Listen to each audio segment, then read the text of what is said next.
In the twilight of December 1895, the world map was painted in the proud pink of empire.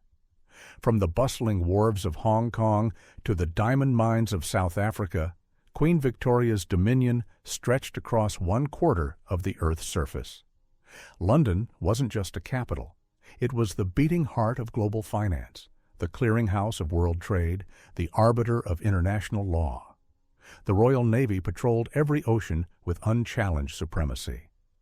To the Victorian aristocracy managing this colossal enterprise from their leather armchairs in Pall Mall, the world was orderly, hierarchical, and eternally British. But on December 17, 1895, everything changed. That morning, President Grover Cleveland sent a message to Congress that landed like a diplomatic bomb. He demanded that Britain submit to American authority over a steaming, mosquito-infested patch of jungle on the shoulder of South America that most people couldn't find on a map. The territory was called the Guayana Essequiba, a worthless green hell of swamps and jaguars wedged between Venezuela and British Guiana. For half a century, this border dispute had been a minor diplomatic irritant, the kind of colonial headache that empires simply ignored. But there was a problem. Gold had been discovered, massive deposits. The largest gold nugget ever found, weighing over 500 ounces, had been pulled from that mud. Suddenly, Britain wanted the jungle. They redrew their maps, pushed their borders westward, and claimed 33,000 square miles of Venezuelan territory. Venezuela, a weak republic racked by civil wars, was helpless. They severed diplomatic relations in 1887. They appealed to Europe for help. Nobody wanted to offend London, so Venezuela did something desperate. They turned to the rising power across the Caribbean, a nation hungry to prove itself on the world stage. They hired American lobbyists. They invoked a 72-year-old American doctrine that European powers had dismissed as theoretical nonsense. They weaponized America's ambition. And it worked. President Cleveland didn't just ask Britain to negotiate, he threatened war. He told Congress that the United States would resist by every means in its power any British claim to territory that America, not Venezuela, but America, decided belonged to Venezuela. It was not diplomacy.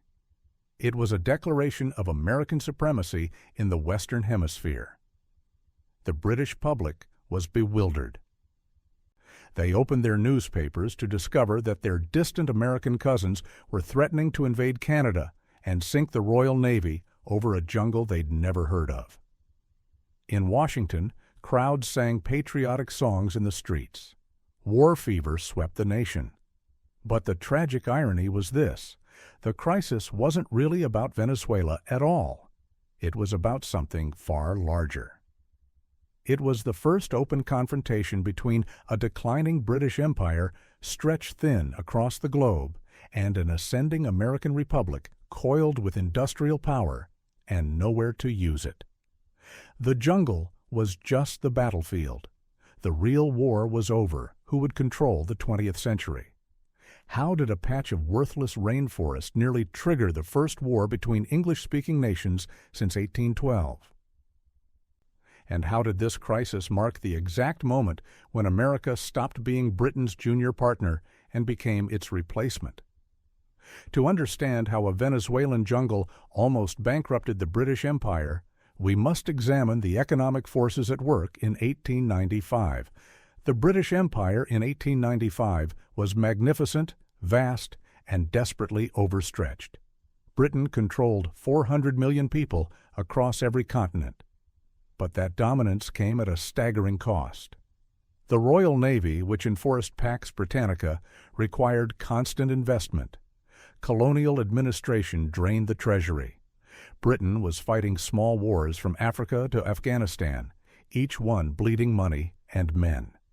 London was still the world's financial capital, but the foundation was cracking. Across the Atlantic, a very different story was unfolding. By 1895, American steel output had surpassed Britain's. American railways dwarfed the rest of the world combined. Waves of immigrants fueled an exploding population hungry for work.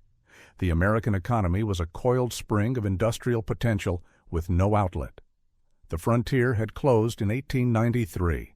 The internal conquest was complete. Now that energy was turning outward. But there was tension.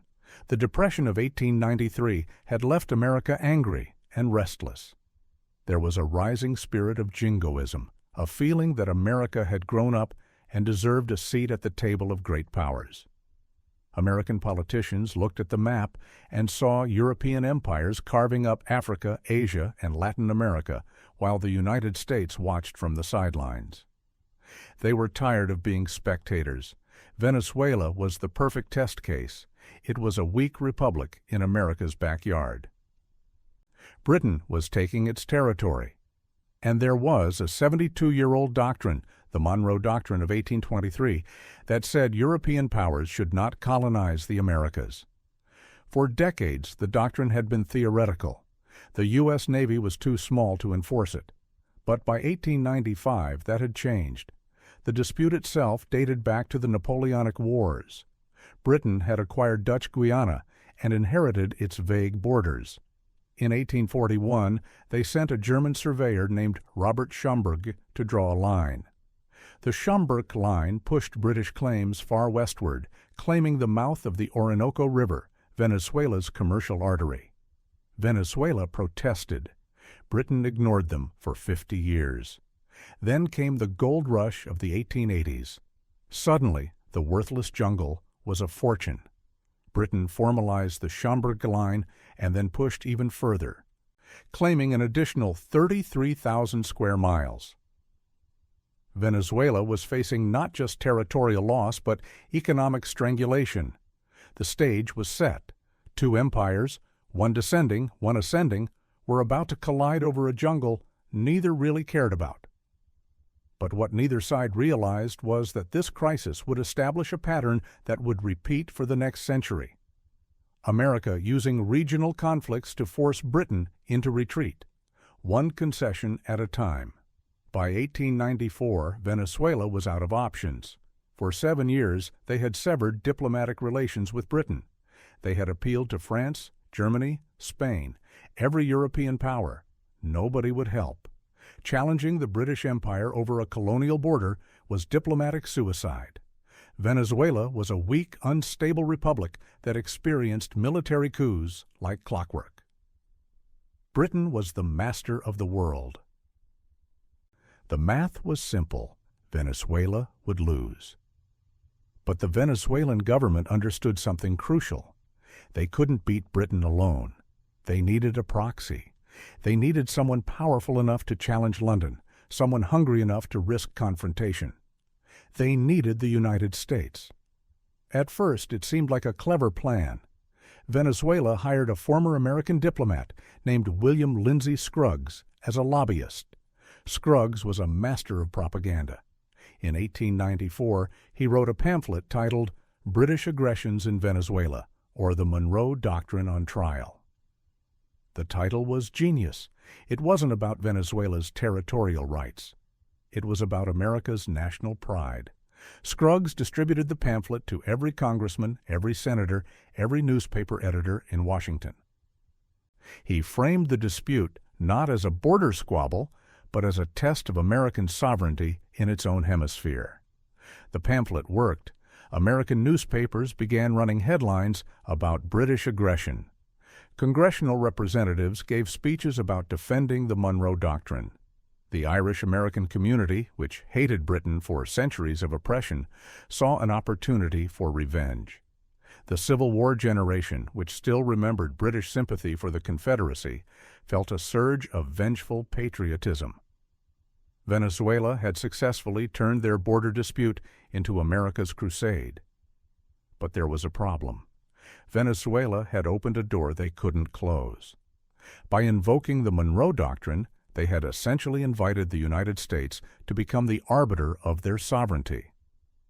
They were asking America to defend Venezuelan territory, but the question nobody asked was, who would defend Venezuela from America? The Monroe Doctrine, declared by President James Monroe in 1823, stated that the American continents were not to be considered as subjects for future colonization by any European powers. It warned that any European attempt to extend its influence in the Western Hemisphere would be viewed as dangerous to the peace and safety of the United States. For 70 years, it had been a theoretical principle. The U.S. Navy was too weak to enforce it against the Royal Navy. But Scruggs's pamphlet landed in Washington at the exact moment when America was looking for a fight. The President of the United States was Grover Cleveland. Cleveland was a Democrat, a conservative, a man known for stubborn integrity. But he was politically besieged. The economy was in ruins. There were strikes and riots across the country. Republicans were accusing him of being weak on foreign policy. Cleveland needed a win. He needed to show that America could stand up to Britain. His Secretary of State was Richard Olney. Olney was a corporate lawyer from Boston with a bulldog temperament and a deep belief in American exceptionalism. He looked at the map of South America and saw not a border dispute, but a test of American power. In the summer of 1895, Olney sat down at his desk and drafted a diplomatic note to Britain. It would become one of the most aggressive documents in the history of American diplomacy. Olney didn't just ask Britain to arbitrate the dispute. He lectured them. He wrote that the United States is practically sovereign on this continent, and its fiat is law upon the subjects to which it confines its interposition. Read that again. Its fiat is law. Olney was telling the British Empire that in the Western Hemisphere, the United States was the supreme authority. He argued that Britain's refusal to arbitrate was a violation of the Monroe Doctrine. He demanded a reply. The note was sent to London in July 1895. Venezuela had succeeded in their gamble. They had dragged America into the fight. But what they didn't realize was that America wasn't fighting for Venezuela. America was fighting for itself. The jungle border was just an excuse. The real issue was whether the United States could challenge European empires and win. Venezuela had set a trap, but the question was, who would get caught in it? When Olney's note landed on the desk of British Prime Minister Lord Salisbury in July 1895, he read it with a mixture of amusement and irritation. Salisbury was a relic of an older age, a bearded aristocratic giant who conducted diplomacy with weary cynicism. He was both Prime Minister and Foreign Secretary. He viewed the United States as a boisterous, culturally inferior upstart.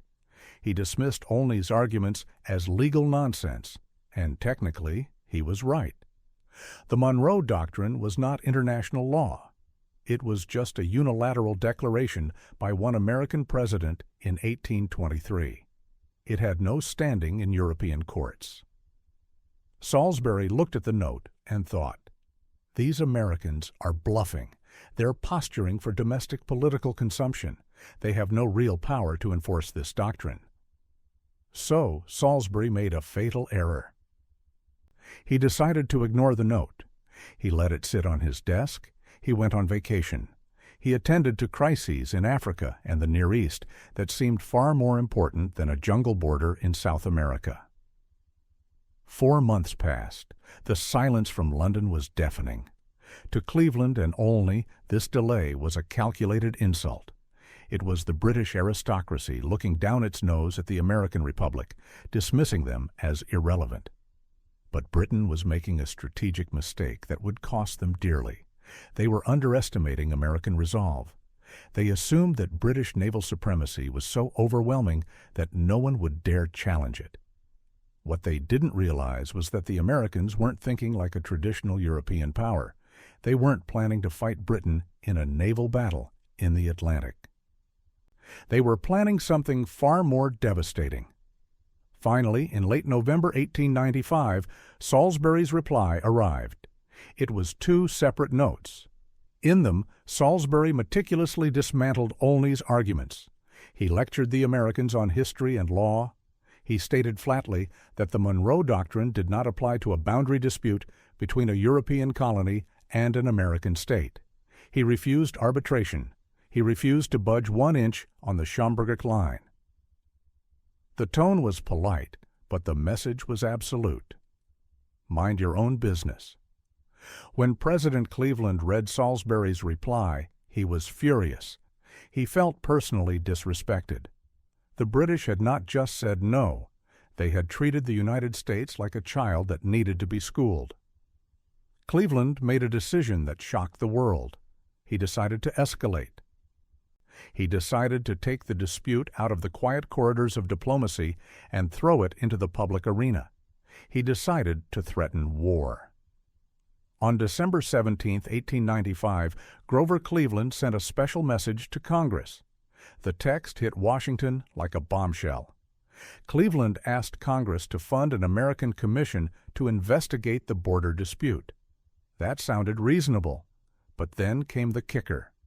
Cleveland declared that once this American commission determined where the true border lay, it would be the duty of the United States to resist by every means in its power any British appropriation of lands that America decided belonged to Venezuela. Resist by every means in its power. In diplomatic language, that means war. The reaction in the United States was instantaneous and explosive. Congress erupted in cheers. Republicans and Democrats who had been fighting bitterly over domestic issues united overnight against Britain. The press went wild. Headlines screamed, "War with England." The Irish-American community was ecstatic at the prospect of fighting Britain. Militia regiments began to drill. In New York, Boston, and Chicago, crowds gathered to sing patriotic songs. It was a moment of national psychosis, a war fever fueled by decades of pent-up industrial energy and national pride. But the real shock came in London. When the news arrived on December 18th, the British public was bewildered. They had been paying almost no attention to the Venezuela issue. Suddenly, they opened their newspapers to find that America was threatening war. The initial reaction was disbelief. They thought it must be a political stunt. But as reports from Washington confirmed that Cleveland was deadly serious, the gravity of the situation sank in. Lord Salisbury met with his cabinet. The mood was grim. For the first time, they realized they were in a trap of their own making. They had underestimated the Americans. And as the Admiralty began to run the numbers, the reality of a war with the United States began to look terrifying. Instead of a minor border dispute, Britain now faced a potential war that could cost them everything. And what they didn't realize was that America had just changed the rules of empire forever.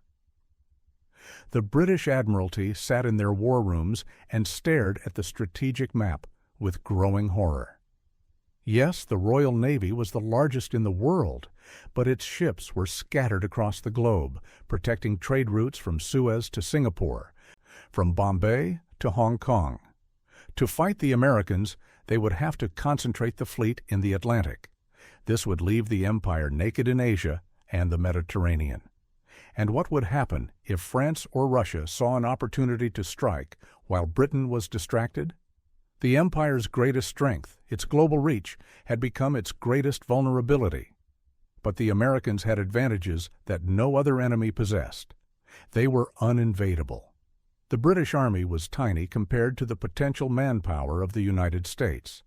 Canada, the crown jewel of the British Empire in North America, was essentially a hostage. It had a thousands-mile-long border with the U.S. that was impossible to defend. If war broke out, American troops would march into Montreal and Toronto within weeks. And there was nothing Britain could do to stop them. Furthermore, American industrial capacity was terrifying. While Britain was managing colonies, America was building factories. American steel mills could outproduce British ones. American railways moved goods faster and cheaper. In a prolonged war, America could simply outbuild Britain. The Admiralty realized something that would have been unthinkable 5 years earlier. Britain could lose. The British cabinet faced a choice. They could fight a war over a jungle border they didn't really care about, risking Canada, exposing the empire to European rivals, and potentially losing to an industrial giant. Or they could back down, accept American arbitration, and tacitly admit that the United States was now the paramount power in the Western Hemisphere. It was not a choice. It was a surrender disguised as diplomacy. In January 1896, Britain quietly signaled that it would accept arbitration. They didn't announce it with fanfare. They didn't admit defeat. They simply let American diplomats know that they were willing to negotiate. The crisis that had nearly triggered war was diffused. But the damage was done, and that's when everything changed. Britain had just established a precedent that would haunt them for the next 50 years. They had publicly backed down to American pressure. They had accepted the principle that the United States could intervene in any dispute in the Western Hemisphere. The Monroe Doctrine, which had been theoretical for 72 years, was now enforced policy. Britain had effectively ceded its claim to supremacy in the Americas. The arbitration tribunal met in Paris in 1898. In 1899, they awarded the bulk of the disputed territory, roughly 90%, to British Guiana. On paper, Britain won the jungle, but they lost something far more valuable. They lost their ability to act independently in the Americas without American approval. Venezuela had gotten what they wanted, American protection. But they had paid a price. From 1895 onward, Venezuelan sovereignty was conditional on American approval. The real winner was the United States. They had forced the British Empire to back down without firing a shot. They had demonstrated that American industrial power was more important than British naval power. They had established the precedent that would shape the 20th century. When America invoked its sphere of influence, even the British Empire had to comply. The crisis cost Britain roughly $3 million in naval mobilization expenses, diplomatic costs, and lost trade during the panic. But the real cost was strategic. Within 7 years, Britain would face another crisis in Venezuela, this time with Germany and Italy. And once again, they would have to back down to American pressure. The pattern repeated. Each time, Britain conceded a little more sovereignty in the Americas. Each time, America's dominance grew stronger. The tragic irony was that Britain had chosen to fight over a worthless jungle while surrendering their strategic position in the entire Western Hemisphere. They had won the battle, but lost the war. They kept the gold deposits in Guyana, but they gave away their ability to act as an independent great power in Latin America. By 1899, the British Treasury was already calculating the long-term costs. Maintaining imperial dominance in Asia, Africa, and the Americas was unsustainable. Choices would have to be made. And when those choices came, in 1914, in 1940, in 1956, Britain would discover that they had already made the critical decision in 1895. They had accepted American supremacy. Everything that followed was just working out the details. The immediate consequences of the Venezuela crisis were profound. In 1898, just 3 years after Cleveland's ultimatum, the United States went to war with Spain. They seized Cuba, Puerto Rico, the Philippines, and Guam. Britain didn't object. They couldn't. They had already accepted the principle that America was practically sovereign in the Western Hemisphere. In 1903, the United States supported Panamanian rebels to secede from Colombia, then immediately took control of the Panama Canal Zone. Britain, which had owned canal rights in Central America since the 1850s, simply stepped aside. In 1904, President Theodore Roosevelt announced the Roosevelt Corollary to the Monroe Doctrine, declaring that the United States had the right to exercise international police power in Latin America. This wasn't diplomacy. It was a declaration of empire, and Britain accepted it. Between 1895 and 1914, the United States intervened militarily in Latin America more than 30 times. They occupied Nicaragua in 1912. They occupied Veracruz in 1914. They occupied the Dominican Republic in 1916. Each intervention established the pattern. America acted, and European powers watched from the sidelines. The Venezuela Crisis of 1895 had been the turning point. It was the moment when Britain publicly acknowledged that they could not compete with American power in the Americas. But the long-term consequences were even more devastating for Britain. The Venezuela Crisis established a template that America would use for the next century.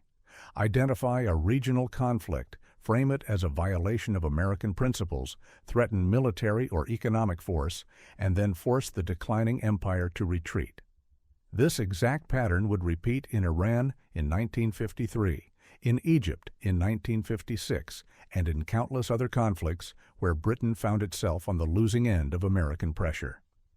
By 1945, after 2 world wars had drained the British treasury, the United States would use economic leverage to dismantle the British Empire piece by piece. The Lend-Lease agreements, the Bretton Woods system, the forced convertibility of the pound sterling. Each was a variation of the Venezuela strategy. Use Britain's weakness to force concessions that advanced American interests. Britain would win the wars, but lose the empire. This teaches us that imperial decline is not always dramatic. Britain didn't lose a climactic battle in 1895.